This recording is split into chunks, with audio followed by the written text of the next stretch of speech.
Hey everyone, Board Game Brody here with Meeple Mountain. I have a prototype copy of Four Humours, a game of wits and guts by Adam's Apple Games. Four Humours is a deduction bluffing area majority game based in the 15th century when everyone knew that your personality is determined by the imbalance of your bodily fluids known as humours. Too much yellow bile makes you choleric, aggressive, and ambitious.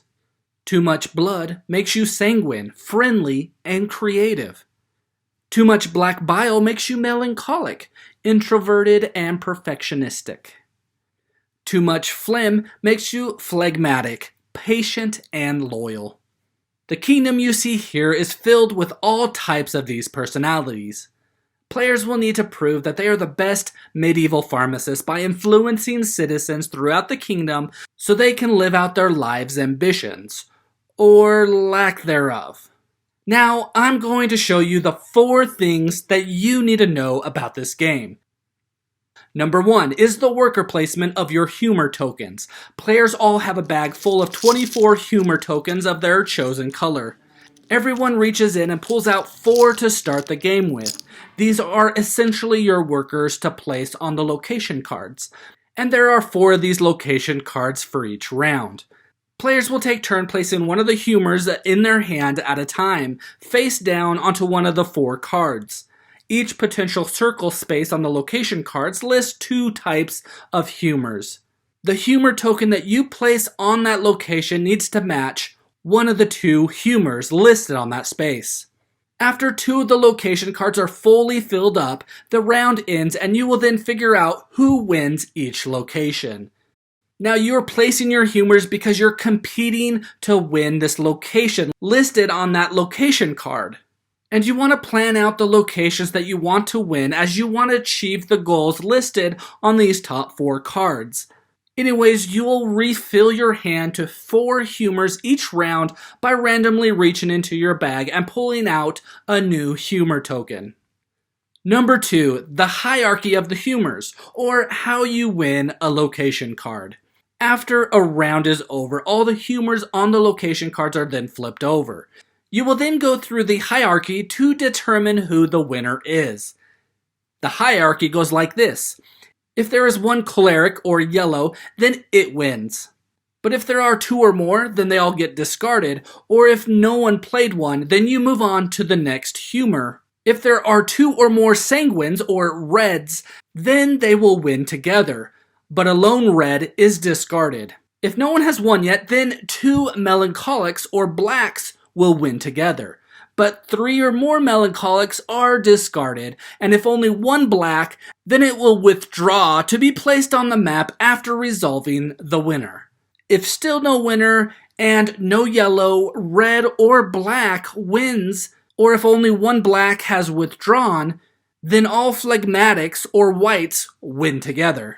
After you go through this hierarchy, you will find a winner or winners and place those humour tokens on the map in the location noted on the card.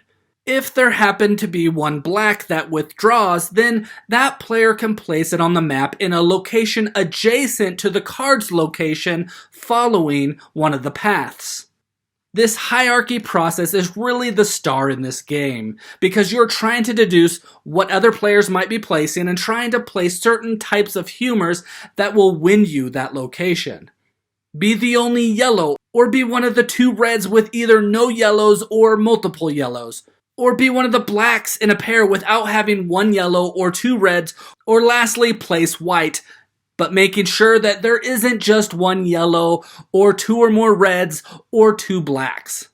There is just a lot to think about when choosing which of the 2 colors to place on the card. So this is where you'll be trying to outwit the other players and trust your guts with the right move. Each location card has a different number of spaces and a different combination of possible humours that can be placed on them.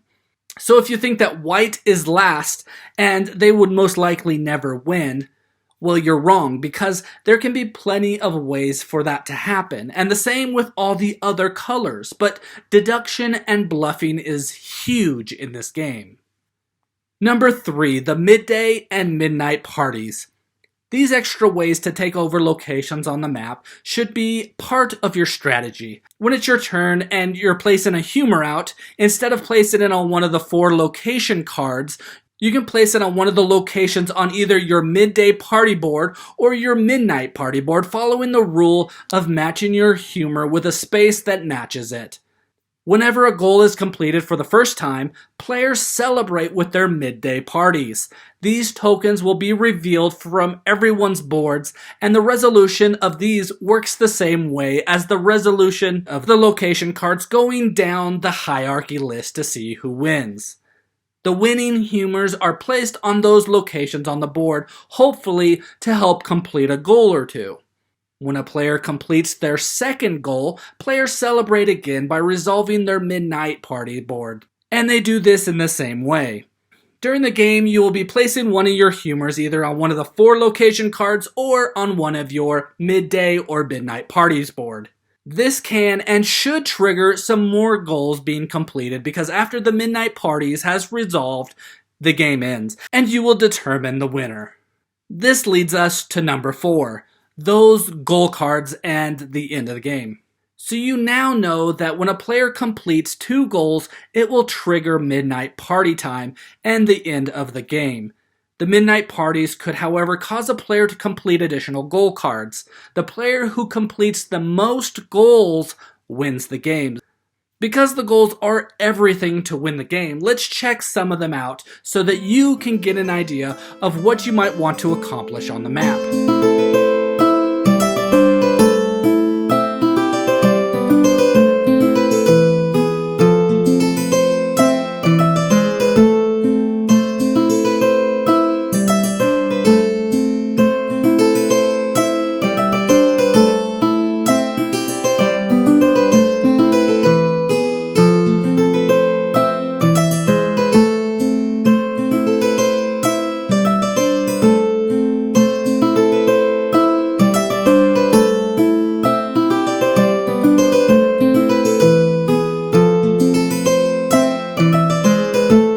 In addition to the basic main way to play the game, you can also play a variant called the fiefdom. In this mode, each player has their own map to complete goals, and the goal cards are different than the basic mode.